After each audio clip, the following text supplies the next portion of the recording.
So hello OBTS. Last time when I attended OBTS, it was like 3 years ago. It was in Hawaii, and then the COVID started, and I was stuck in Hawaii, and yeah, Poland closed borders. So I hope that will not be the case this time. But yeah, my today's talk is what happens when your Mac stays on Apple's iCloud bypassing Mac privacy mechanisms. So my name is Wojciech Regula, and I'm a head of mobile security at Securing. I'm mostly focused on iOS and macOS application security. In my free time, I run a blog, of course, about Apple security. Somebody of you may know me from iOS Security Suite that I'm creator of. That's a free open source library that helps developers making sure that their applications are run on secure iPhones. And recently, we also started in securing a new service that is a macOS environment security testing. But this talk is a kind of research continuation of presentation that we made with Chaba, which should be probably, yeah, they're here on the audience. So we bypassed, we found over 20 ways to bypass TCC, local privacy mechanisms. By the way, we're gonna have a next talk about next 20 ways to bypass TCC this year on Black Hat in London, but that's a kind of fork. And this presentation, yeah, maybe let's start from agenda. So at first, I will quickly introduce you to some of the macOS privacy mechanisms. I will show you how macOS entitlement works in general and how to attack them, what's the problem with those entitlements. And then using two really simple vulnerabilities, I will show you that it was possible to attack macOS privacy, but not by bypassing local mechanisms, but by taking those privacy-sensitive resources directly from iCloud. Yeah, demos and further exploitation is the next point. So this research is not finished. As for now, I was able to get an unauthorized access to the user's location, contacts, calendars, and reminders. But probably there will be more resources that can be gained with this technique. But you will see the demos.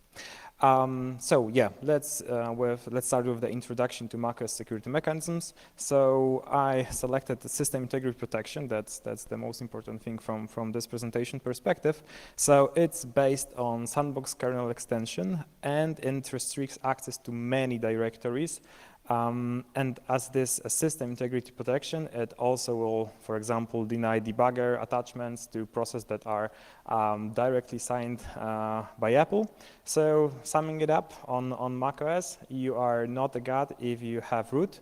Even if you have root, you still cannot do everything you want with your operating system. That's why we call also system integrity protection as rootless. And when the system integrity protection is turned on, and that's the default configuration, of course, and you, as an application, try to access some privacy-sensitive resources, like, for example, address book, you will see a prompt. And Apple wanted to make sure that there is a clear user intention that the physical user clicks on that prompt. So, for example, if you have root access on Mac machine and you would do this ls, but with sudo, the result would be exactly the same. Even if you have root, but you don't have access to the TCP protected resources, there will be a prompt that will be triggered by the operating system. And from the user's perspective, you may know TCC from the security and privacy pane. So as you can see, for example, in automation, the TCC is really granular. You can select which application could control what application. But what are the privacy-sensitive resources according to Apple?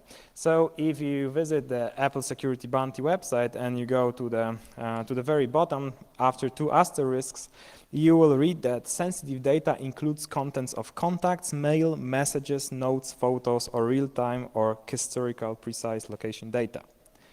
However, TCC itself protects more resources. As you can see, those icons are of course taken from Mac, but as you can see, like TCC protects also camera, automation, motion, photos, music, and other resources that are sensitive for the user. So that's TCC is now a really huge mechanism. And one more thing about one more security mechanisms on macOS that are entitlements. So what you should know about entitlements, that they are an XML-based format, and they are validated mostly by Apple Mobile Fire Integrity, which is again a kernel extension that implements a mandatory access control framework policy and has a user space daemon. But let's take a look on it in practice. So if we have a simple Hello World application, and we take a simple entitlements file, and as you can see, this entitlement is private. That's an entitlement that allows taking over the whole TCC. And you can check with CodeSign tool that the Hello World application is not signed, but then if you sign it with an empty profile and you try to open it, this application will be instantly killed, because we are not Apple. We cannot sign executables with private entitlements, right? If you open log console, you will see that actually MFI killed it, so restricted entitlements not validated, bailing out. So that's why the process was killed.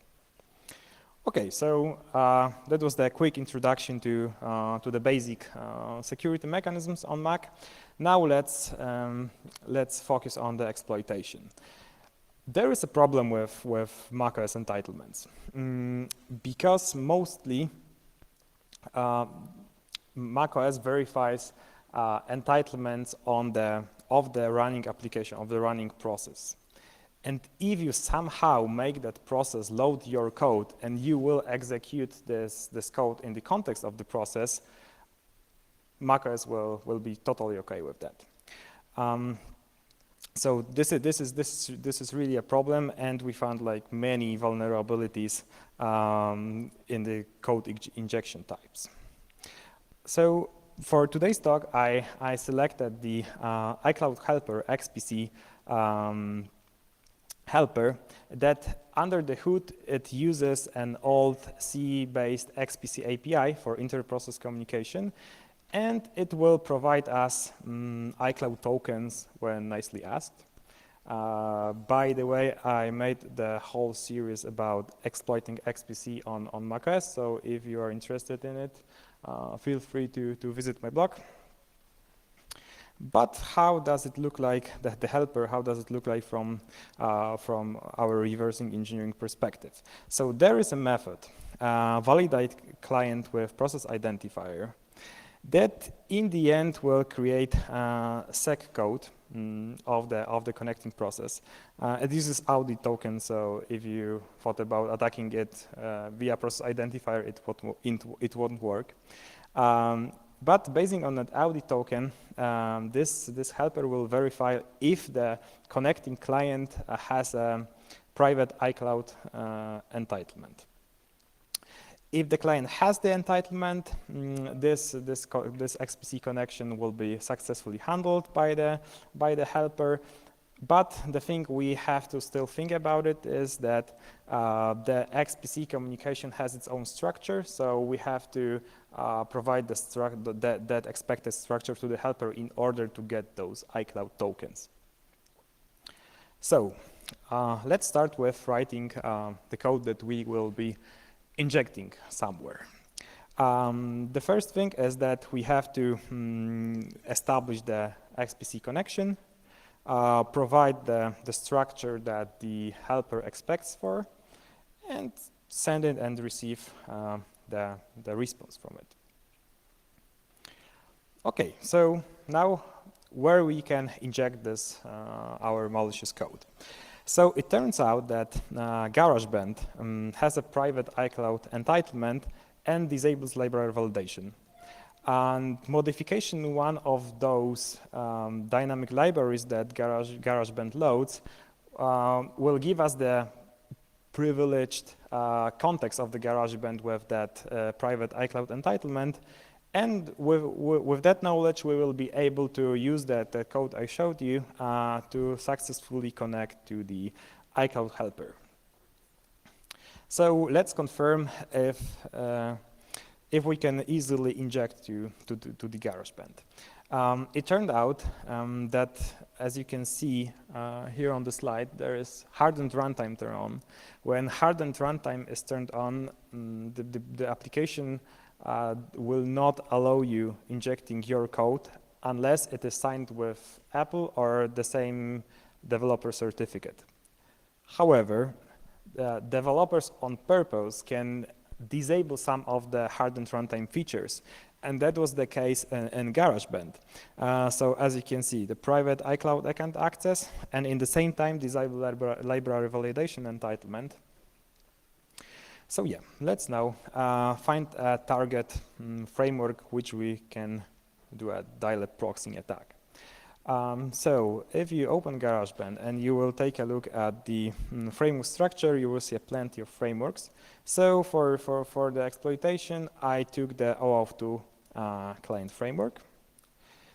And because I'm a big fan of automation of the exploitation process, and I really recommend you doing the same, because when Apple reaches you out after some time and asks you, oh, has this been properly fixed?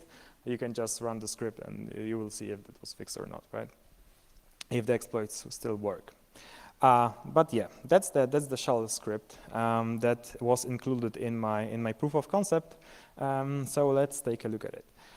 So at first I was copying the GarageBand to temporary directory. I was removing the signature, but only of the framework that we are going to proxy. I moved the dial-up of that framework to a new location just by appending it with one on at the end. I copied the proxying dial-up that I compiled, that one with the C code I showed you before. I once again removed the signature again of the whole framework, fixed some airpath stuff. Then I copied the vulnerable, it's not vulnerable actually, the iCloud helper that will provide us the iCloud tokens. And in the end, I had to open GarageBand. So now I will show you the demo. That's the Xcode project.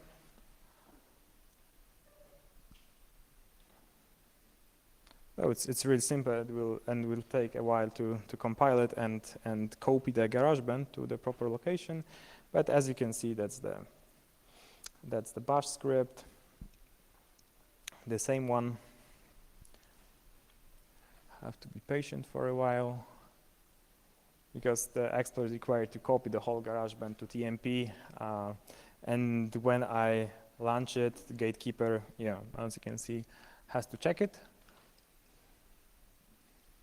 But once it's checked, the exploit will NSLog the results in the console.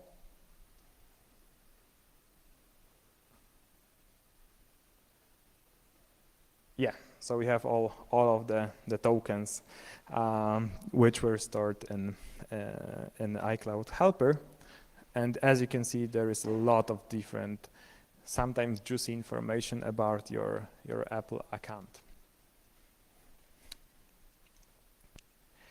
And it was fixed already, so that's good. You are not vulnerable to it anymore. And the second application that was vulnerable to this attack was iMovie. And the thing with iMovie was even simpler because iMovie had the same private iCloud entitlement, but in the same time, it didn't have the hardened runtime turned on at all. So you may ask, okay, but even if it does not have the hardened runtime turned on, it's still an application signed by Apple, right? So the built insert libraries should not work. But the thing is that if Apple signed their applications with the App Store certificate, it's a different certificate which will allow us to inject code with built insert libraries. So yeah, the same scenario, we inject our compiled dilib to the iMovie, and again we will be able to do the same. So just to prove it, flags only kill flag is turned on in iMovie. As you can see, this certificate has team identifier, so it means that's the certificate that Apple uses for deploying App Store's applications. And yeah, the private iCloud Accents entitlement. The exploitation code is really simple. Just I was copying the iMovie to temporary directory. Once again, I copied the framework, and by built insert libraries, I was injecting the malicious dynamic library right to the iMovie. And just to prove it that the exploitation succeeded, you can see the same response with the iCloud tokens. It was fixed. So by the way, congrats to all other researchers that found this vulnerability also. But then when there was an advisory that Apple fixed that application, I was wondering how did they do it. So I took a look at it once again, and it turned on that the fix was not complete. And as you can see in advisory, take a look at this description. The issue was addressed by enabling hardened runtime, and this description is the same. So I was, like a bit confused. Like, so in the end, what changed, right? It turned out that Apple have made a new way to fix downgrade vulnerabilities, and it's a good technique, I have to say. So now Apple, if there will be a possibility for downgrade attack for one of your exploits, they ban those applications directly in Amphi. So as you can see, this is a screenshot directly from the Amphi decompilation. So they set a list of requirements for the apps, and they set it by they determine which Apple ID, bundle ID should obey those rules. And if you, for example, take now iMovie, M5 will say, oh, this iMovie doesn't have the hardened runtime turned on, so it's not ready to be launched, right? So this is now how those vulnerabilities are fixed. But coming back to the exploitation process, I was wondering, what are those iCloud tokens? So those are stored in macOS keychain under the following names. So as you can see, there is juicy stuff like iCloud token, Find My Friends app token, key transparency token, maps token, Apple account token, device locator token. So a lot of juicy tokens, right? The iCloud helper could give to you. So now let's do something with those tokens. So I made a new VM. I disabled system integrity protection. I opened an HTTP proxy, and I was, opening all the applications that synchronize somehow their data with iCloud. And yeah, for example, how does the Find My application on your Mac gets your location? So it's really simple. It just sent an HTTP post request to the following URL. It provides the token, and that's it. So, especially for reporting purposes to Apple, I prepared a quick demo. So you open it, provide the token. Under the hood, it refreshes the Find My Session because it was required to do so.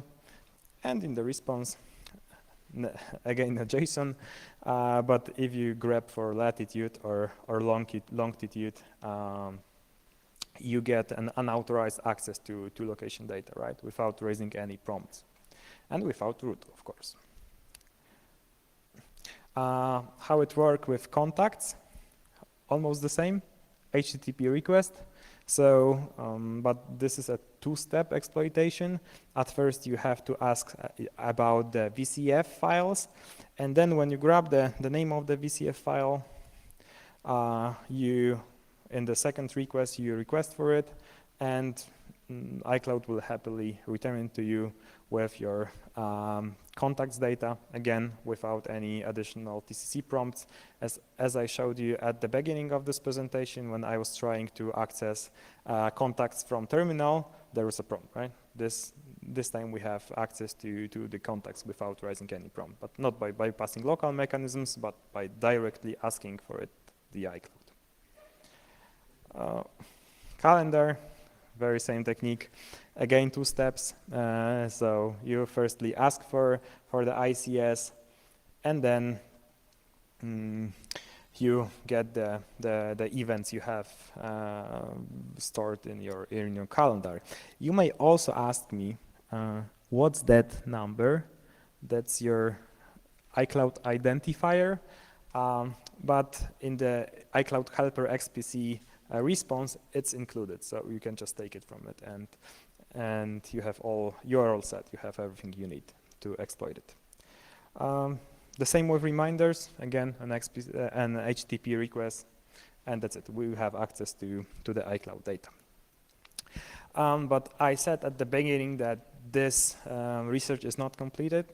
There is still something to do. So if you'd like to poke with iCloud, notes, use it. Photos, for example, iMessages.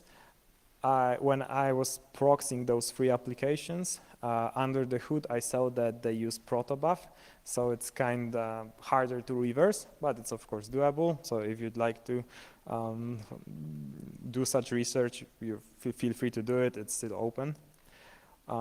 Yeah. So regarding the conclusion, so at the beginning of this presentation, I quickly introduced you to basic macOS security mechanisms. Then we attacked the TCC without actually touching TCC. We took all those information directly from iCloud. So now you may ask me, okay, Wojtek, so how to protect? Of course, at first, update your Macs and check your iCloud settings. By default, you synchronize probably all of your data that should be synchronized with iCloud, but maybe you're not happy with synchronizing all of your data from photos, mail, contacts, etc. So just feel free to disable it if you don't like to share those data with iCloud. And that's it for today's presentation. So thank you very much.